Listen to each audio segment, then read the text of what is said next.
Hi, Lyssa here. Well, I want to say thank you to all of you who took the poll and decided that what you would like to hear a video about is establishes and maintains agreements, the new ICF core competency number 3 in the updated ICF core competencies. So the definition of establishes and maintains agreements is partners with the client and relevant stakeholders to create clear agreements about the coaching relationship, process, plans, and goals, establishes agreements for the overall coaching engagement, as well as those for each of the coaching conversations. So one of the things that's really important here is that you're going to have multiple agreements that are created in a coaching relationship. The one is the overarching agreement around who, what, when, how, where, and all of those things. So whether you're working within an organization and there's a bigger agreement around number of clients, what is confidential, what isn't, those sorts of agreements, payments, things like that, and what coaching is and what coaching isn't. Then there's also the agreement that shows up in each and every coaching session that you have. This is where the client brings forward what's important to them to have a conversation about. So this is broken into 4 points. Coach partners with the client to identify or reconfirm what the client wants to accomplish in the session. Coach partners with the client to define or reconfirm measures of success for what the client wants to accomplish in the session. Coach inquires about and explores what is important or meaningful to the client about what they want to accomplish in the session. And 4, coach partners with the client to define what the client believes they need to address to achieve what they want to accomplish in the session. I want to be really clear here. One of the things that it doesn't say that you need to ask about is the topic. And for a lot of coaches, what we do is we start off thinking that all that the agreement setting is about is to get to the topic. What does the client want to talk about during this conversation?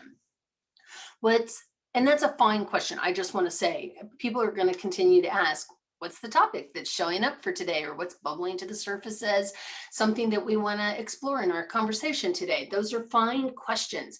Yet this piece around getting real clarity around what's important about this topic to the client. What would be an indicator of success if this conversation was useful and successful for you by the end of our time together? What would make it successful? What would be a measure of success? A measure of success might be I have some tools or I feel lighter. It could be anything, right? So what we're doing is we're asking not just about a topic, we really want to dive below the surface of the iceberg, right? So if we look at an iceberg, we see actions and results above the waterline. Below the waterline are what are the factors that are driving the importance of this particular topic that has shown up in today's conversation. So I work with a lot of clients around issues of confidence. And so what they may come to the conversation, the coaching conversation with is a topic around, I want to feel more confident about a difficult conversation I need to have with a direct report. Okay, so we could spend the time, if I went with that as the topic, we could spend the entire time talking about like, what are they going to say to their direct report? What are they expecting to get back from their direct report? We could brainstorm working through this conversation. Or I could find out what's really driving this as an important topic for you today. Well, I have this conversation coming up and I really want to do it well. What concerns you about doing it well? Well, I'm a little concerned that the client or my direct report is going to push back on me. They're the person who's always pushing back on me and challenging me. And so I feel like I'm already just having to defend myself just going into the conversation. Now we're getting down to what's really important here, right? Like that you're walking into a conversation feeling highly defended already.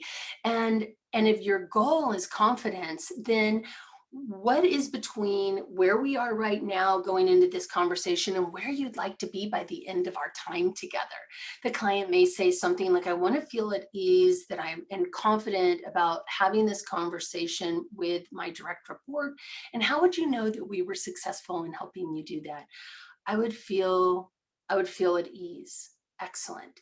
Now we have an agreement. We have a sense of what's important, what the topic is. We're going to have a conversation with our direct report, what the deeper meaningful issue is, which is I want to feel confident in having this conversation.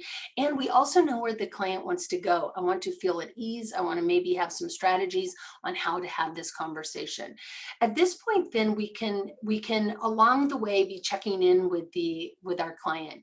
What else would support you having ease? What else would support you having confidence? What is the goal that you have for having this conversation with your direct report?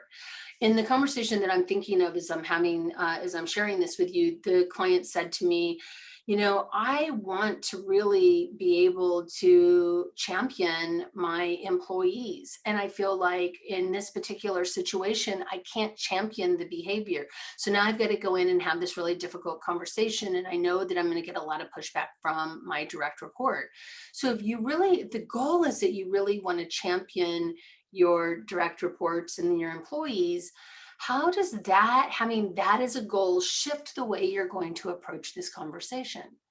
Now the client's having to draw from within themselves how they might show up differently to this conversation.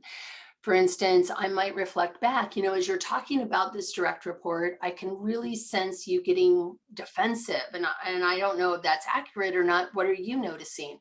In this particular conversation, the client was like, yes, I can feel myself getting ramped up to go into this conversation.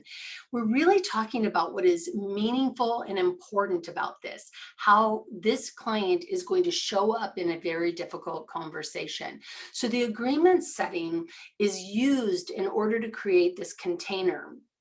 We know what the topic is, we know what's important, we know and we've confirmed where they want to go and what success would look like by the end of the conversation.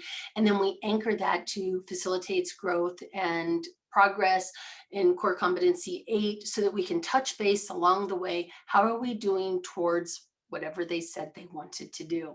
So I hope this was useful to you as you think about your own agreement setting with your own clients, remembering that you have an overarching agreement with them regarding the coaching, how long sessions, etc. But then you also, within every single conversation that you have with them, have the goal of what is going to be important and useful to them as a coaching conversation. Best of luck to you, and I look forward to hearing in another poll what the next thing you would like to see a video on. All right, cheers, you guys. Bye.